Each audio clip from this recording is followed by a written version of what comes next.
இன்றே டவுன்லோட் செய்து உங்கள் ஃபேவரட் ஷோக்களை என்ஜாய் பண்ணுங்க.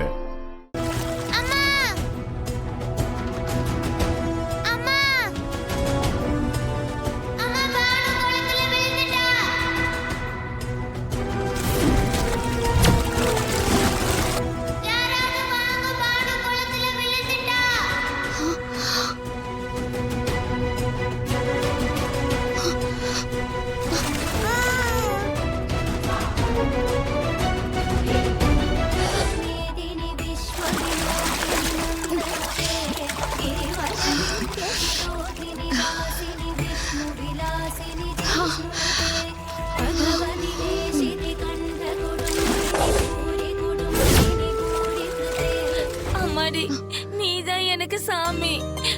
என் புள்ள உயிரை காப்பாத்திட்ட.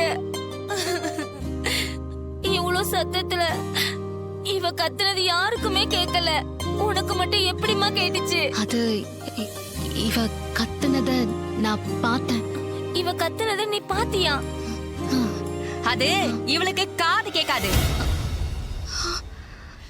காதுதான் கேட்காதே தவிர நம்ம உதட்ட அசைவை வச்சு நம்ம என்ன சொல்ல வரேன்னு கரெக்டா புரிஞ்சுக்கிட்டு பதில் சொல்லிருவா. ஏ ருக்மணி, அவங்க கேட்டாங்களா?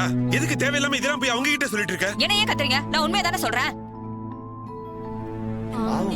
நல்ல மனசு இருக்கிற இந்த பொண்ணுக்கு காது கேட்காது. கடவுள் இப்படி பண்ணிட்டானே. அம்மாடி, இந்த குறையெல்லாம் உன்னை பொறுத்த வரைக்கும் ஒரு விஷயமே இல்லம்மா. நீ அந்த கடவுளோட அம்சம். அந்த தெய்வம் எப்பவுமே உன் கூடவே இருக்கும். கொஞ்சம் இருங்க. பண்ணுங்கம்மா.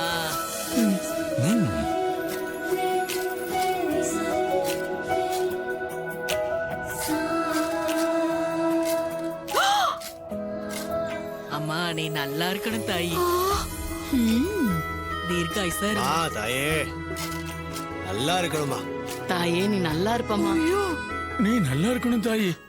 ஏங்க அங்க பாருங்க, பிச்சைக்காரங்களுக்கு 500 ரூபாய் போடுறாங்க. 6 பேருக்கு மொத்தம் 3000 ரூபாய். நம்ம வீட்டோட ஒரு மாசம் மளிகை செலவு பணம். இது என்ன பேச்சு? அவங்க கிட்ட இருக்கு, குடுக்குறாங்க.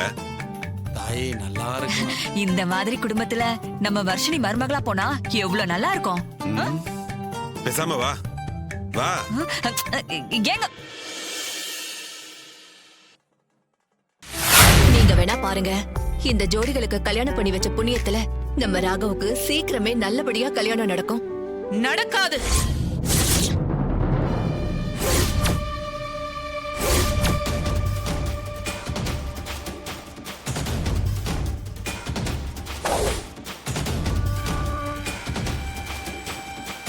வாங்கண்ணே.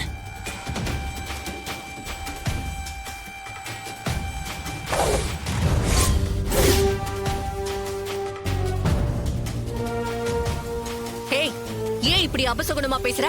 பேசதான் செய்வேன். நீ பண்ண பாவம்தான். உன் பையனுக்கு பொண்ணே அமையாம இப்படி கஷ்டப்பட்டுட்டு இருக்க. அநியாயம் பண்ணிட்டு சந்தோஷமா இருந்துட முடியுமா? ஏய், நான் யாருக்கு அநியாயம் பண்ண? அந்த வீட்டோட மூத்த மருமக நான். ஆனா 2வது மருமகளான உனக்கு தான் அதிகாரம், சொத்து, பணம் இது எல்லாமே. இதை விட அநியாயம் இருக்கா? அதுக்கு காரணம் நீதான். நீ செஞ்ச தப்பாலதான் இந்த குடும்பமே பிரிஞ்சுது. இன்னைக்கு பெரிய மாமாவை இழந்து அத்தை மனவேதனையோட வாழ்ந்துகிட்டு இருக்காங்க. உன்ன மாதிரி ஒருத்தியோட சாபம் எல்லாம் என்னைக்கும் பலிக்காது. என் குடும்பம் நல்லாதான் இருக்கும். ஏய், இந்த கோவில்ல வச்சு நான் சொல்றேன், நான் அந்த வீட்டுக்குள்ள திரும்பவும் வருவேன். அந்த வீட்டை ஆள்ற மருமகளா நான் தான் இருப்பேன். அந்த வீட்டை ஆள போற மருமக யாருன்னு நீ இல்ல, கடவுள் தான் முடிவு பண்ணணும்.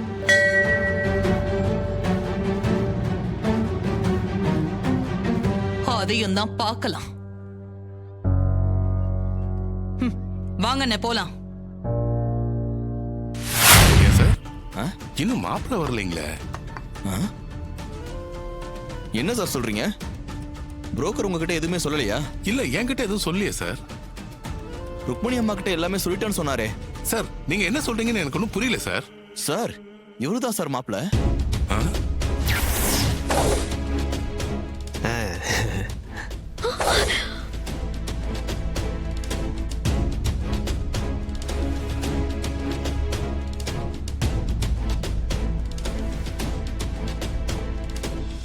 சார் இவருக்காக தான் பொண்ணு கேட்டு வந்திருக்கோம்.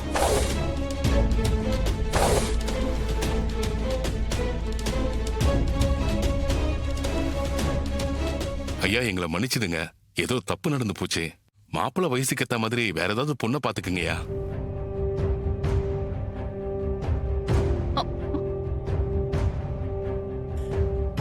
என்னங்க இதெல்லாம் நீங்க எதுவும் இவர்கிட்ட சொல்லலையா?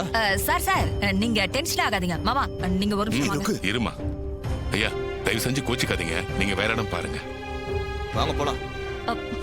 எங்க இதெல்லாம் எடுத்துக்க. சொல்லுங்க சார், கட்டு எடுத்துக்க. நீங்க கொஞ்சம் உட்காருங்க சார், எங்க பாத்துக்கிட்டே என்ன இருக்கீங்களே. பண்ண சொல்ற?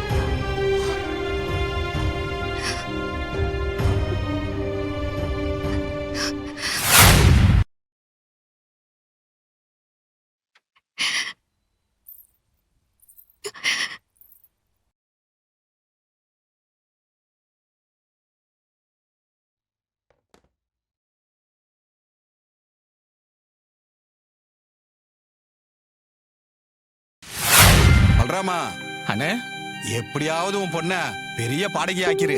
நிச்சயம் உனக்கு பேரும் புகழும் வாங்கி தருவா.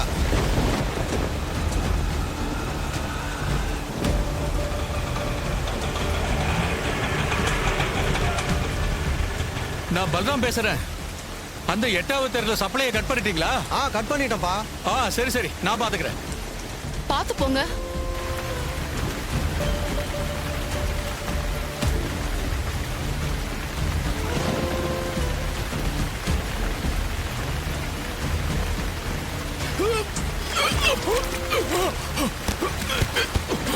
ஐயோ, என்னங்க என்னங்க என்னங்க, எந்திரிங்க. நான் பாத்து போ சொன்னேன்ல. என்னங்க நீங்க, உங்களுக்கு ஒண்ணும் ஆகல? எனக்கு ஒன்றும் ஆகல, பரவாயில்ல, நீ போ.